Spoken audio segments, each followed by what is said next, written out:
Bonsoir à tous, on débute cette édition à Paris alors que Nasser Al-Khelaifi a déclaré il y a peu que le mercato était terminé. La réalité semble un peu différente. Le champion de France pourrait tenter un dernier gros coup avant la fermeture du marché. On parle notamment de Julian Draxler ou Mounir El Haddadi. Une possible arrivée en attaque qui pourrait pousser Jean-Kévin Augustin à trouver une porte de sortie, mais le champion d'Europe U19 ne serait pas le seul Parisien à partir. Jean-Christophe Baebek n'entre pas dans les plans d'Unai Emery et il plaît à Pescara en Italie.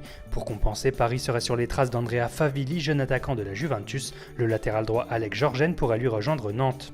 Plus surprenant, cette rumeur en voyant Alphonse Areola à Barcelone. Le Barça cherche un remplaçant à Claudio Bravo, mais le jeune gardien parisien aborde cette saison comme potentiel numéro 1, tout le contraire de Salvatore Sirigu que Paris est disposé à laisser partir. Mais pour le moment, l'Italien ne trouve pas preneur. Le PSG est également vendeur dans le dossier Stambouli. Le Betis Séville, Hambourg et Schalke 04 sont sur le coup. Enfin, Unai Emery a confirmé vouloir garder Blaise Matuidi, courtisé par la Juventus. Dans le reste de l'actualité de la Ligue 1, on retiendra que Bruno Genesio a réaffirmé qu'Alexandre Lacazette restera à Lyon cette saison.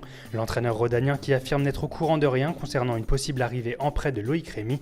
Et à Bordeaux, on parle beaucoup d'un départ de Diego Roland, pisté par Schalke 04. Les Girondins demanderont entre 10 et 12 millions d'euros pour leur attaquant.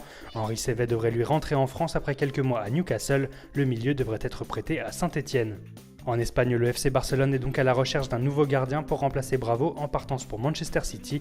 En plus d'Areola, les noms de Diego Alves et Pepe Reina sont évoqués, même si ce dernier a démenti. Les Blaugrana n'ont par ailleurs toujours pas trouvé leur nouvel attaquant. Aujourd'hui, un nouveau candidat fait son apparition, Salomon Rondon de West Bromwich Albion. Enfin, un retour de Carlos Tevez en Europe est évoqué en Italie. Naples serait intéressé, tout comme le joueur, à condition d'une belle offre financière.